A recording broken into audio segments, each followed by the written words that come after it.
अखिल जगस्वामी साप सदा शिव मल्हारी मणिमल्ल संहारक ऐश्वर्य प्रदाता शक्तिदाता जय दुरी गणाधीशित आदिरुद्र श्री मातंड भैरवा।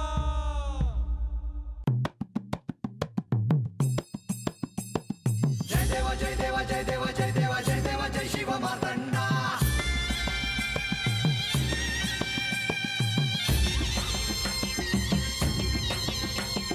जय देव जय देव जय देव जय देव जय देव जय शिव मातंडा।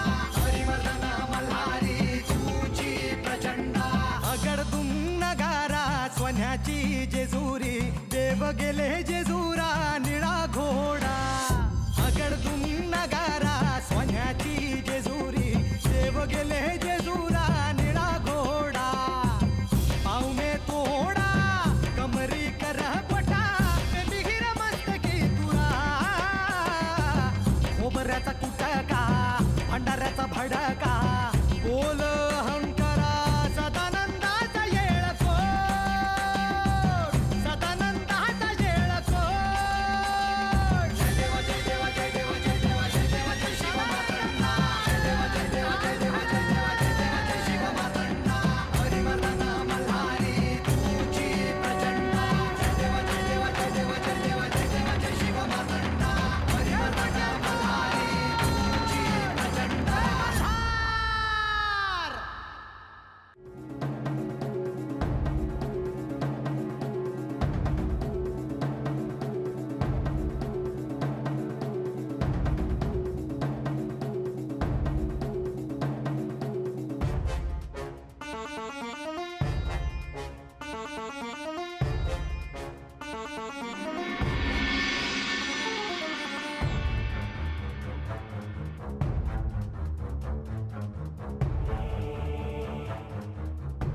देवी तुम्ही? हो, बरीच रात्र उलटून गेली आणि तुम्ही अजूनही झोपला नाहीत?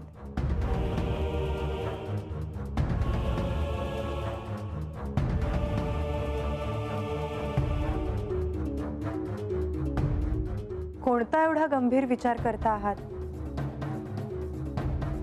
देवी, श्री खंडेरायांनी गडावरील सगळ्या कार्यांचं दायित्व आपल्यावर सोपवलं आहे आणि ते नीट पार पडतं आहे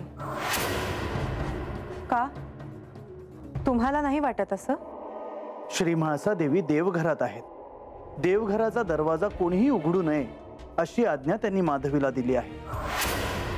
ही साधी गोष्ट नव्हे आणि त्यांना एकांतात जाऊन देखील आता बराच काळ झाला आहे. कदाचित त्यांना अजून एकांत हवा असावा म्हणून त्या गेल्या असतील.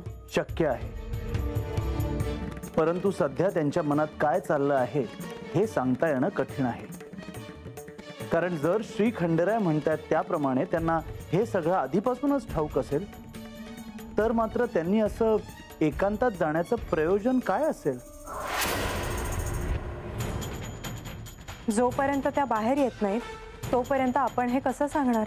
परंतु ते आपल्याला कळायलाच हवं देवी, कारण श्री खंडेरायांनी गडावरील सगळ्या कार्यांचं दायित्व आपल्यावर सोपवलं आहे. म्हणजेच आता श्री म्हाळसा देवींच्या मनात काय चाललं आहे हे जाणून घेणं देखील आपल्यासाठी अत्यावश्यक आहे. मला असं वाटतं की एकदा का म्हाळसा देवी देवघरातून बाहेर आल्या की आपण त्यांच्याशी ह्या विषयी थेट बोलूया. पण त्याने काय घडेल असं मला वाटत नाही.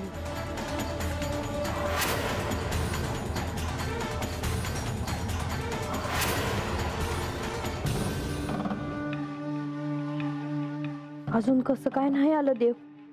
कुठं गेला असत्या?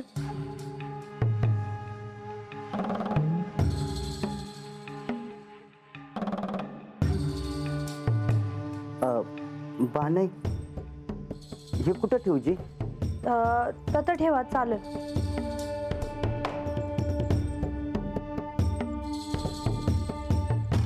बानाई तुम्हासनी आणि देवासनी काय हवं असेल तर सांगा जी, मी हातच आहे. राघोबा जी तुम्हासनी देव दिसलं भाई कुठं? नाही जी, मगा तुम्हासनी आणि देवासनी बघितलं तेवढंच, त्यानंतर त्याला देव काही दिसलं नाही जी कुठं. बा नाही, मी असं करतो, बाहेर बघतो, देव कुठं दिसलं तर त्यासनी सांगावा देतो जी तुमचा. हा. जी.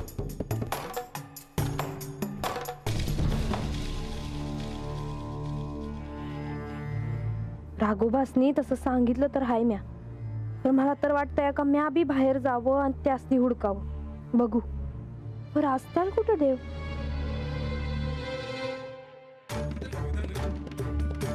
श्री गणेश, तुम्ही पुढे काहीच बोलला नाहीत. जर तुम्ही सुद्धा असं मौन धारण केलं तर कसं चालेल. आपण सारे म्हाळसांना काही बोध होतो आहे की नाही हे जाणून घेण्याचाच प्रयत्न करतो आहोत. मी मातेला भेटलो होतो. श्री खंडेरायांनी जाऊ नये असे मला वाटत होते. मी त्यांना म्हणालो देखील होतो, पण त्यांनी शब्द दिला म्हणून त्यांना जावे लागले. कदाचित म्हाळसांनी त्यांना थांबवलं असतं तर ते थांबले असते, पण ते देखील केले नाही.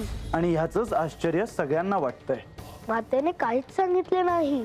तिचा मोठेपणा जाणून त्यांनी थांबायला हवे होते. परंतु श्री गणेश, शब्द, वचन हे सगळं देखील महत्वाचं आहे. आणि साधं सुद्धा वचन नव्हे तर श्री खंडेरायांनी दिलेलं वचन, त्या वचनाचा विचार देखील महत्वाचा आहे. पण मला हे नाही पटलं आहे. श्री गणेश, तुम्हाला राग आला आहे हे मी जाणते, परंतु आता पुढे काय करायचं ह्याचा विचार करणं अधिक आवश्यक आहे. पण पुढे काय करावे आपण. ती अशी एकांतात का गेली आहे हे ती बाहेर आल्यावरच आपल्याला कळणार. आणि तोपर्यंत तरी त्यांनी असं का केलं असावं हे आपल्याला कळणार नाही.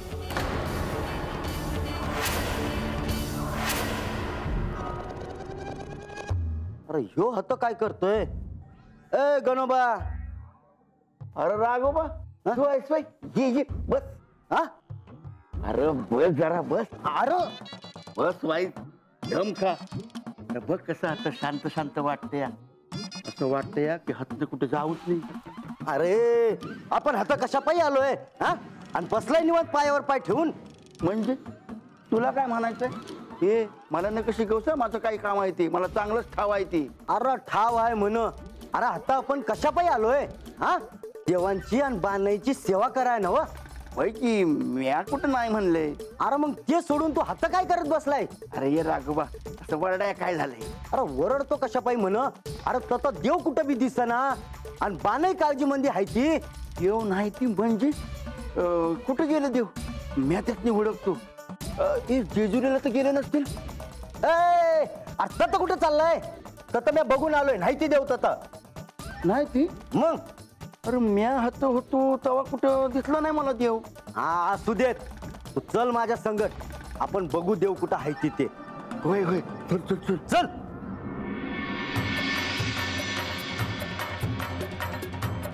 माधवी, काय झालं. देवी अजूनही देवघरातच आहेत. अन्न पाण्याविना ते आतच आहेत. अहो तुम्ही काय बी काळजी करू नका. मी जाऊन प्रधानजीसनी सांगतो, ते सांगतील काय करायचं ते. हो हो, तुम्ही जाऊन त्यांना सांगा. त्यांना काही झालं तर आपण काय करणार. मला तर अक्का खूप रागावतील हो. अहो नाही रागवणार, कशा पाय घाबरतायचा. मला तर शंकाच येते. त्यांना काही झालं तर नसेल ना. अहो देवीसनी काय बी होणार नाही. आणि हे बघा, देव जरी गडावर नसलं का नाही, त्यांचं समद ध्यान हातच असतं या. पण हे सगळं करताना माझं नाव कुठेही येणार नाही. हे पहा, देवींनी मला सांगितलं होतं कुणालाही आत येऊ देऊ नका. त्यांची आज्ञा मोडली तर त्यांना नाही आवडायचं. वय आता ते भ्या मला बी हायच की. पण काय तो निर्णय लवकर घ्या. अहो तुम्ही काय बी काळजी करू नका. मी आत्ताच जातो आणि प्रधानजीसनी घेऊनच येतो. हा,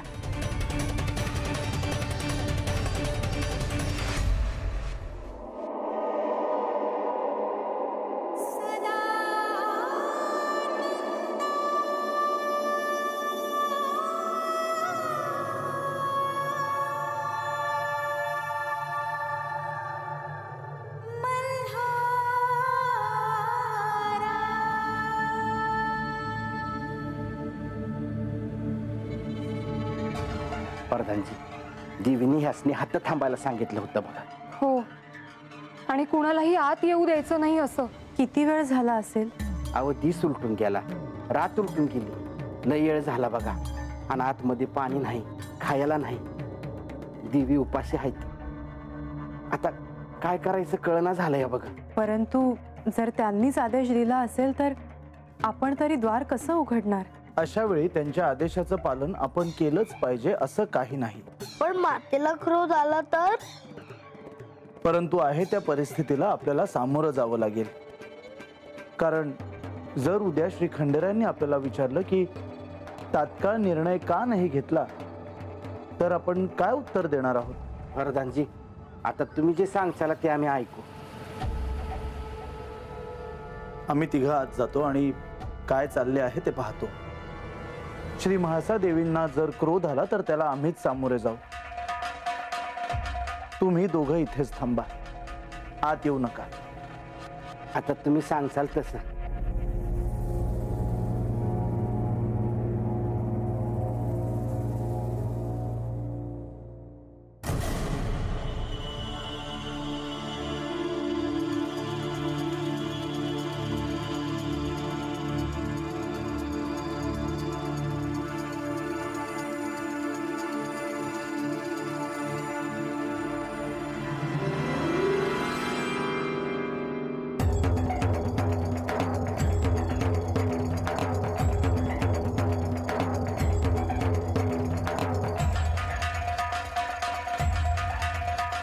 इथे तर माता नाही, मग ती गेली कुठे? श्री खंडेराय म्हणत होते तसंच झालं असावं. श्री म्हाळसा देवींना त्यांच्या दिव्य शक्तींची जाणीव झाली असावी आणि त्या योग शक्तींचा वापर करून इथून गुप्त झाल्या असाव्यात. याचा अर्थ म्हाळसा गडावर नाही. आता आपण काय करायचं? काही नाही, इथून बाहेर जायचं आणि द्वार लावून घ्यायचं. पण बाहेर लोकांना काय सांगायचं? त्यांना सांगायचं की श्री म्हाळसा देवींना एकांतात राहू द्या, त्यांना मौनात राहू द्या आणि त्यांच्या इच्छेचा मान राखूया. पण असं का? कारण श्री म्हाळसा देवी गडावर नाहीत हे जर सगळ्यांना कळलं तर वार्ता सगळीकडे पसरेल आणि लोक चिंतेने गडाच्या दिशेने येऊ लागतील आणि त्यांना आवरणं अवघड जाईल. आणि जर ही वार्ता श्री खंडेरायांना मिळाली तर ते थेट इथे येतील आणि त्यांना काय उत्तर द्यायचं हा प्रश्न उभा राहील. आपण म्हणतात तसंच करूया. मग आता आपण निघूया आणि इथे कोणालाही प्रवेश करता येणार नाही असा आदेश देऊ. पण हा प्रश्न राहतोच की माता गेली कुठे? आपण त्यांचा शोध घेऊ श्री गणेश, परंतु आता आपण बाहेर जायला हवं, नाहीतर सगळे आत येतील आणि त्यांना समजावणं अवघड होईल. चला.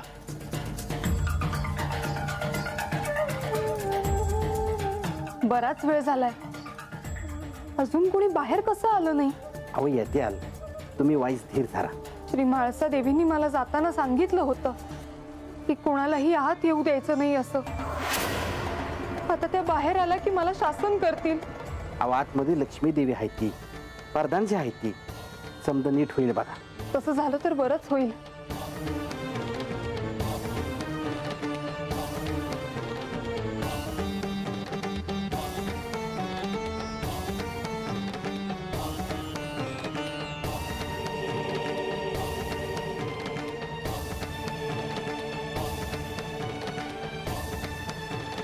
देवी त्यांनी मौन आणि एकांतवास स्वीकारला आहे.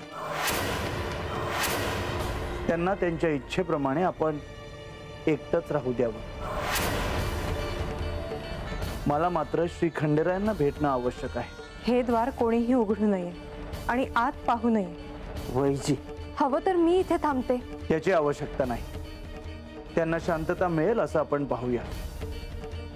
आम्ही येतो. वैजी, तुम्ही देखील आपली कार्य करा. चला.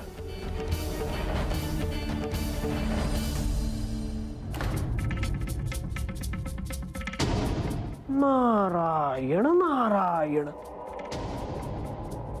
काही कळेनासे झाले आहे.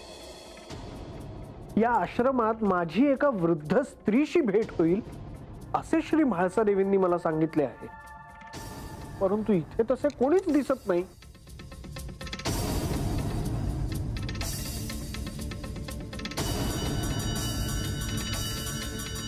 कोणाला शोधता आहात का मुनिवर?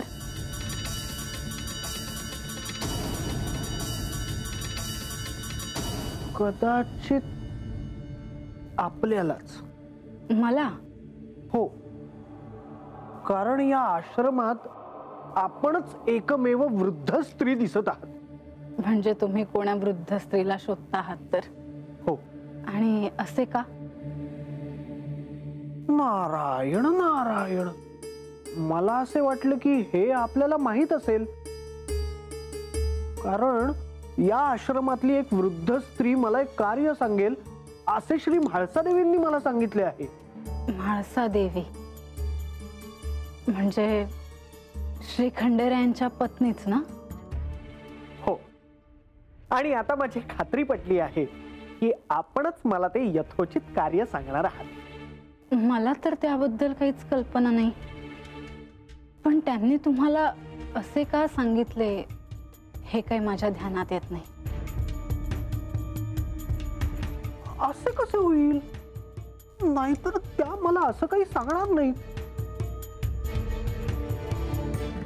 मी असत्य बोलते आहे असे म्हणायचे आहे का तुम्हाला मुनिवर? नारायण नारायण, हे सगळं माझ्या आकलना पलीकडचं आहे असं जर का मी म्हटलं तर ते अयोग्य ठरणार नाही. परंतु मला असे वाटते की आपल्या वयोमानानुसार आपल्या स्मरणातून ते निघून गेले असावे. शक्य आहे. मी मघाच पासून आठवण्याचा प्रयत्न करते आहे, पण काही केल्या माझ्या स्मरणात येत नाही. आता मी काय करावे हेच मला कळेनासे झाले आहे. माझं ऐकाल? नारायण नारायण, म्हणजे अखेर तुम्हाला ते कार्य आठवले तर? नाही, पण मी आठवण्याचा प्रयत्न करेन. तोवर तुम्ही इथून जाऊ नका असे सांगायचे होते मला. असे कसे शक्य होईल? काय एके ठिकाणी मला फार काळ थांबता येत नाही. पण खरंच जर असं काही कार्य असेल तर मला जोपर्यंत स्मरण होत नाही तोपर्यंत तुम्हाला इथून जाता येणार नाही मुनिवर. कारण तुम्ही त्याच कार्यासाठी इथे आला आहात, हो ना? नारायण नारायण, आता दुसरा पर्यायही नाही. मी लवकरच आठवण्याचा प्रयत्न करेन, पण तुम्ही ह्यासाठी इथे आला आहात हे कोणाला सांगू नका मुनिवर. नारायण नारायण नारायण.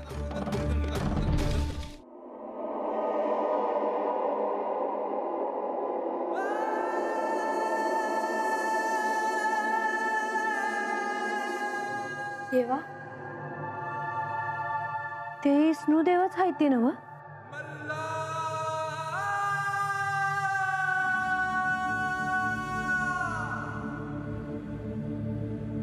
होय, प्रधानजीच इकडे येत आहेत.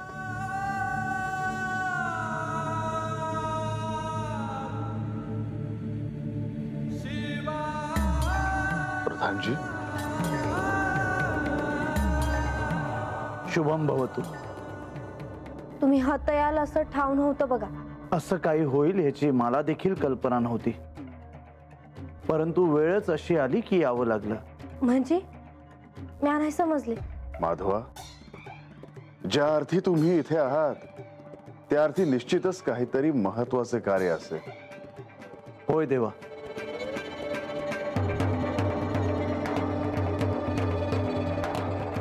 नारायण नारायण, माझे आराध्य साक्षात श्री विष्णू इथे प्रकट झाले आहेत. नक्कीच काहीतरी त्यांना अत्यंत महत्वाचं असं सांगायचं असावं. देवा, मला तुमच्याशी अत्यंत महत्वाचं असं बोलायचं आहे. काय झालं आहे देवा? बाणाई, आता मी ते तुला सांगू शकणार नाही. परंतु मला देवांशी एकांतात बोलणं आवश्यक आहे. बानू, प्रधानजी यावे.